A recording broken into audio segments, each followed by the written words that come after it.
According to the Shriver report released in 2014, women's average annual paycheck reflected only 77 cents of every dollar earned by men. I am credible to talk about this because I have done the research and have seen the battle that women have fought for equal pay throughout the years. Women should receive equal pay for equal work when they deserve to get paid just as equally as men. I will be talking about how much women lose per year to unequal pay, how motherhood makes you receive a lower wage, and how college graduates graduate into a wage gap. Now that I have piqued your interest in the need for equal pay among women, let us examine the problem. My first point is that women don't get paid enough, and the research shows its effects. Many people could say it's because of educational differences. Women are more likely to work part-time, but ultimately that's stereotyping. According to the Institute for Women's Policy Research, if equal pay for women were instituted immediately across the board, it would result in an annual $447.6 billion gain nationally for women and their families.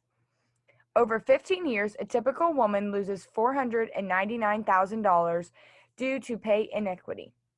Not only is this loss amount detrimental to women and their families, but wage inequities also follow women into their retirement years, reducing Social Security, pension savings, and other financial resources. The second problem with women not receiving equal pay is due to being a mother.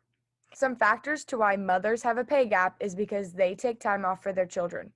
Supervisors may assume that a mother would not want a promotion or a higher paying job that would include traveling or longer hours.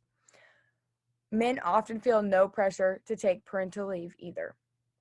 According to Kathy Garrick, author of The Wage Gap is Wider for Working Mothers, she says that mothers make $18,000 less, and this is referred to as the motherhood penalty.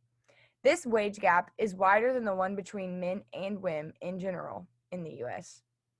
Forbes' article says that 72% of both working moms and dads agree that women are penalized in their careers for starting families while men are not. My third point is about how the wage gap starts with college students. 1 year after graduating, men already make 82% more than women. In the AAUW article, it said that in 2009, 1 year after college, 19% of women, compared with 15% of men, had graduated with a grade point average of 3.75 or higher. Among full-time workers, a year after college graduation, women earned an unexplained 7% less than men did. Now that I have explained the problem that exists with equal pay, let us examine the solution. The first step to fix the unequal pay gap is to make sure that hiring and promotions are fair.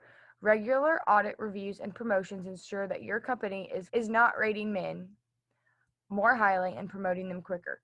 Managers need training so they understand the impact of gender bias on their decisions, and consistent criteria in place to reduce this. This issue just needs to be taught to management, and more people would realize the issue. The second step to fix the unequal pay is to make sure that women have equal opportunities for advancement and promotions. Women typically receive less feedback, get fewer high-profile assignments, and less access to mentorship and sponsorship.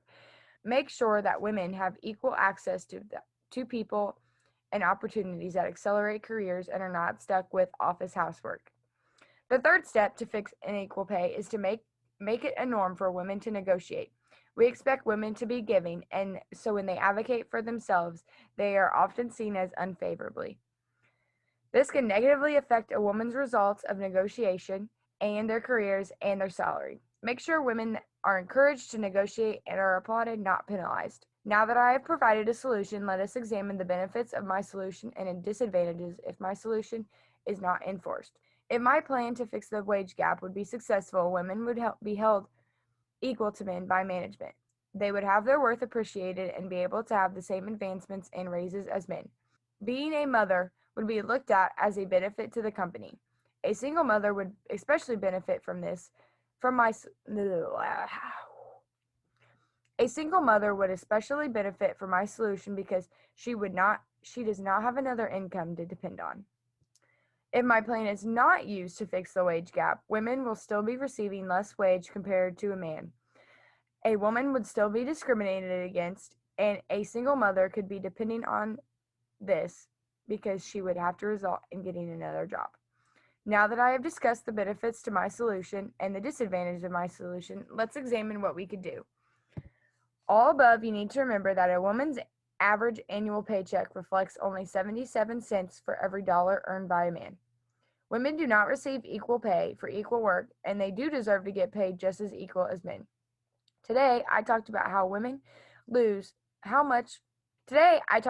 much women lose per year due to unequal pay, how motherhood makes you receive a lower wage, and how college graduates graduate into a wage gap.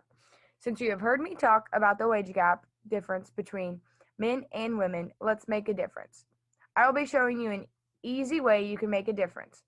So we are going to go to this website, and it's really easy. So you can do a lot of other things, but we're going to do the Paycheck Fairness Act. So I already have all my information put in, and it sends a little email to Larry Buchan, our representative. Okay. And then you have to put your prefix, you hit deliver, and it sends. So that is just a little way that you can make a difference to fix the unequal pay that women experience in their jobs. So thank you for listening to me today.